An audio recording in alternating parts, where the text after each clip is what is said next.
Hai teman-teman, saya Lulu Nike. Nah teman-teman pernah nggak sih bingung kenapa ya HPL itu selalu berbeda-beda? Mana sih yang benar? Nah kali ini aku akan sharing nih pengalaman aku. Semua ceritanya aku rangkum dalam cerita Bunda.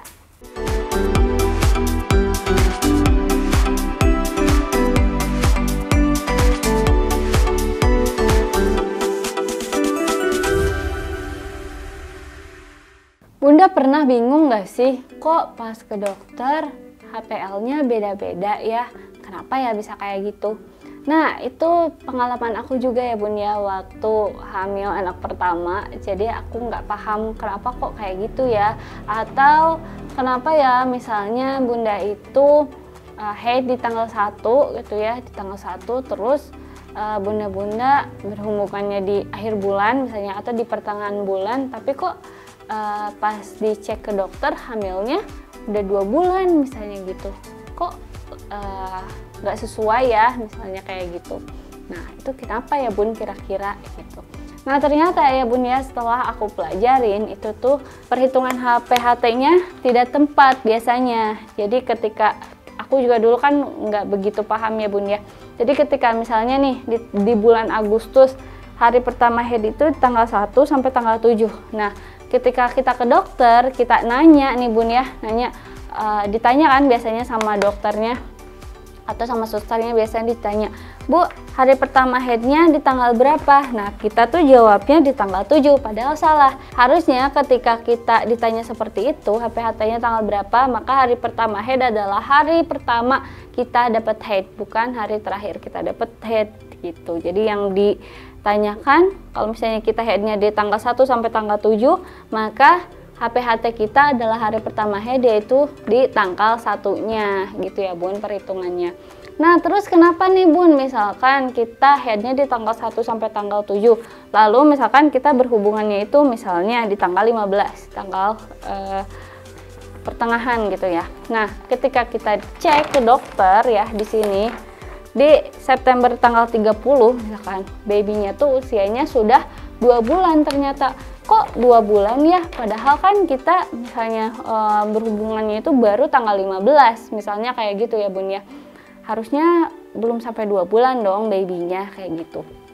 Nah kenapa bisa kayak gitu? Karena di ilmu kedokteran gitu ya atau kebidanan ya kayak gitu yang aku dapat gitu ya Bun, ini informasinya.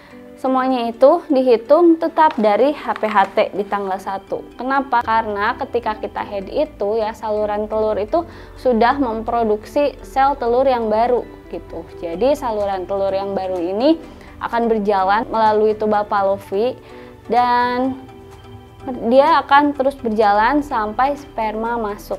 Sehingga sel telur yang sudah dibuai ini akan berkembang ya di dalam janin ya. Jadi walaupun berhubungannya sudah haid, tapi tetap perhitungannya tetap di hari pertama haid ya Bun.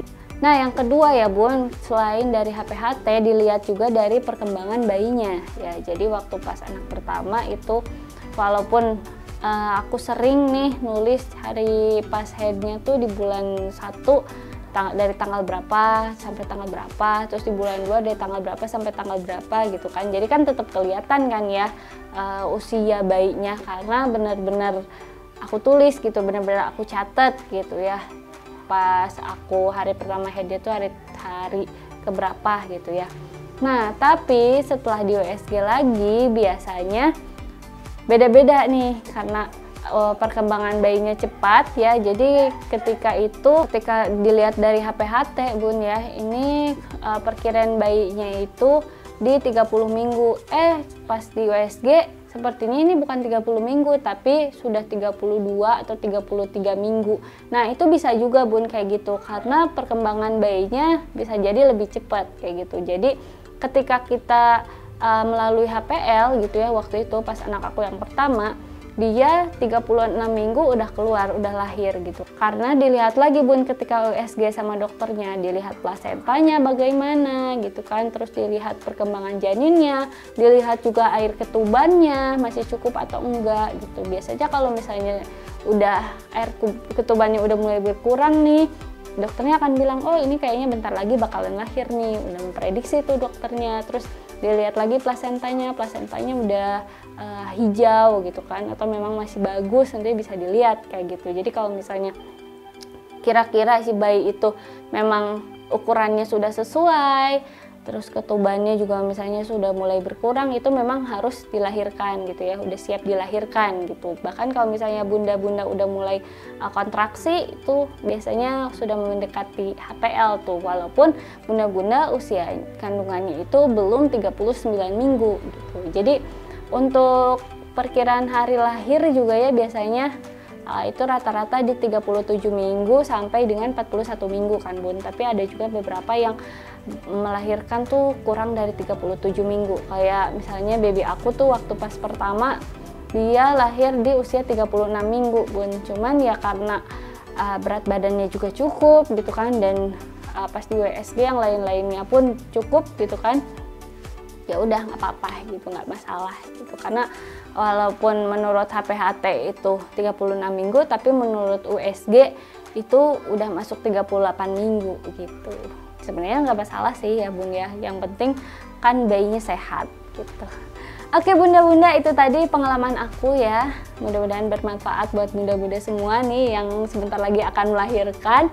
Buat bunda-bunda yang masih mau tanya-tanya bisa langsung aja tulis di kolom komentar, dan jangan lupa like, komen, dan subscribe. Sampai jumpa, semoga bermanfaat.